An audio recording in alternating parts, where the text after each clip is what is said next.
Hi all.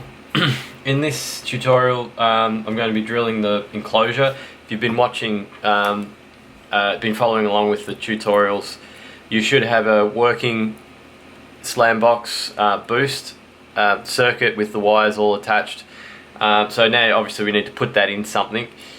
For this effect, because the board's quite small, you could fit it in a 1590A, which is like a little mini sort of pedal, but if you're new to building guitar pedals, I would not recommend using one of these because it's quite small and it's very fiddly on the inside. So I'm going to try and keep this noob friendly, I'm going to be putting it into a 1590B, which is the next size up. There's 4 sizes of guitar pedals.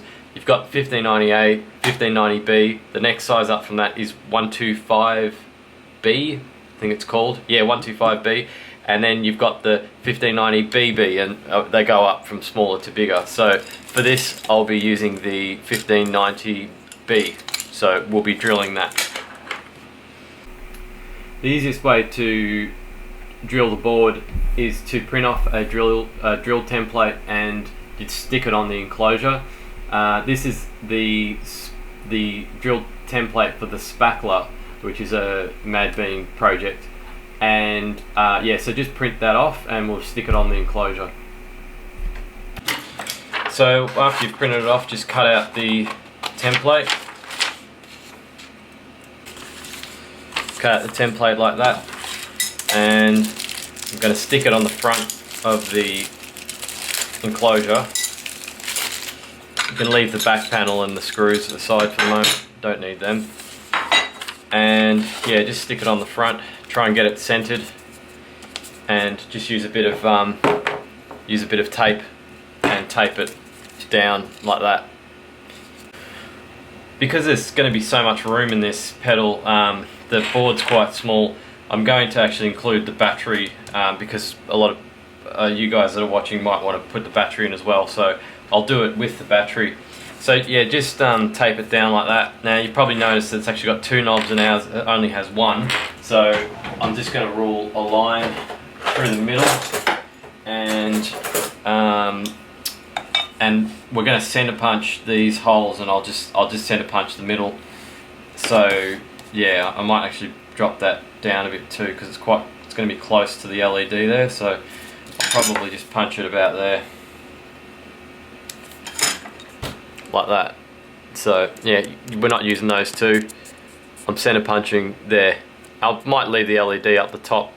Actually no, I won't. I'll put the LED on that cross because I put my DC jacks at the top, so that DC jack's going to be pretty close to that LED. I don't want it to be that close, so I'm going to lower it down a little bit.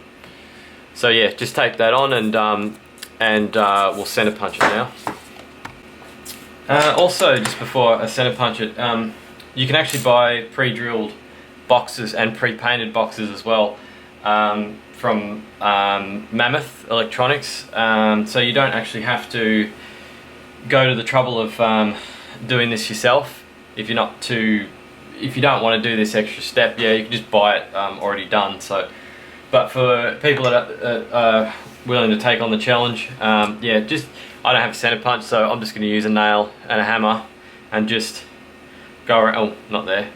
Just go around, bang, bang. That's the switch, the big one on the center there. Sorry, I'll show it a bit closer. That's the 3-pole double throw switch. So you're going to need a center punch there, and on the sides for the jacks.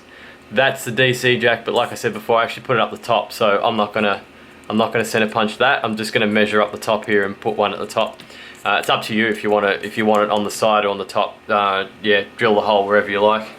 So I'll do that now, and then we'll get to drilling it. So once you've center punched the holes, you can just remove that now. You could leave it on if you're not quite sure if you're going to forget what hole goes, what component goes in what hole. But I find that when you just drill straight into the paper sort of moves around a little bit and it doesn't end up as accurate as if you just center punch it and remove it. So yeah, I've center punched mine, so just going to take that off, and just got little guide marks on the enclosure now for where the holes need to be drilled. So yeah, I'm going to go to the drill press now and do that. Welcome to my garage. I won't be showing you how to actually drill the holes in the enclosure, because, well, I mean, I'm sure you know how to drill a hole, but I did want to show one thing. I've actually got on the top of my drill press here. I'll just move the camera a bit closer. The millimeters, the size of what the hole size you need to drill for the components in the front of the enclosure. They vary a little bit sometimes, but generally I find that is what you'll need to drill. So there's no 3-pole double throw switch hole on there, but that's 12 mil as well. So following that, you should be able to drill. You should be able to follow that and drill your holes in your enclosure. Also, one other thing that I use to drill is a step bit. It's got increasing diameter drill holes that you can use in your drill press to drill out the holes. It's really handy. I highly recommend buying, and they're quite cheap. It's probably about $10, and it's well worth getting them. So I'm going to drill out the holes in the enclosure next, and yeah, and then we'll wrap it up. So that's the drill box, and with the magic of television, that is the enclosure with the components all installed. I usually just put them in just to check to make sure that everything fits properly in case I have to drill something out a bit more. This LED you could put in the middle. It might look better than up the top there. I don't know, personal preference. It'll still work fine. The knob's going to be pretty close to it though, because the knob's going to go over the top of the pot. So I don't know, if you're just watching this, maybe swap that around, put that down there and the pot up further.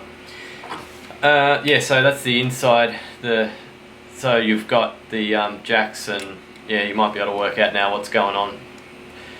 The DC jacks at the top, LED, pot, etc. So it's probably a good idea to actually have this stuff on hand as well when you're drilling, so you can check the hole sizes. So order the jacks and the 3-pole double switch, the DC jack, the battery snap, the little black LED clip as well. You can get them from Futurelec, and just make sure it all fits as you're drilling it out. I get all my hardware from pedalpartsaustralia.com. The service is really good. They ship they ship worldwide. Sorry, so even if you're ordering internationally, they'll ship internationally as well. I don't have any affiliation with them. That's just who I order off. So that's it for this tutorial. In the next tutorial, we're going to be looking into some finishing options on how you can finish the enclosure, give it a paint job and decals and all that sort of business. Thanks for watching, and make sure you subscribe.